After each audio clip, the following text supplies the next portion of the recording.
Professional pickleball player Rick Witsken here. Today we're going to work on the use of the non-dominant hand. The first thing you need to decide is when is the time to maneuver to use the non-dominant hand. Clearly when you're off balance and strung out and the ball comes to your non-dominant side, that's a good time to maneuver that paddle to the opposite hand and hit a forehand.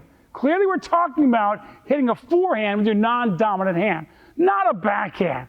Now, to use a good technique, you must think about always being able to see the paddle out in front of you. So when you switch that paddle, you should be looking at that paddle at all times in front of you. If it gets behind you and out of your view, you know you've just created issues with using your non-dominant hand. You do not need to be ambidextrous to be good with your non-dominant hand. You just need to work on it a little bit.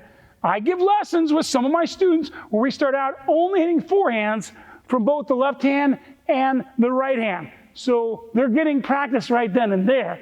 But again, key, make sure you keep it out front and start with the dinking because it's easier to use that non-dominant hand than the dinking. And once you get good at that, then you can start thinking about going to the volley, the lunge volley, and even the overhead. So again, off balance, switch the paddle, and yes, you might choke up a little bit with your non-dominant hand, but most importantly, keep it out front and understand you may even take a lunge step to be able to reach that ball.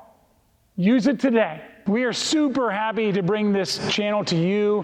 Hopefully you subscribe, share, and like, because we care about taking your game to the next level. If your game isn't becoming to you, you should be coming to us.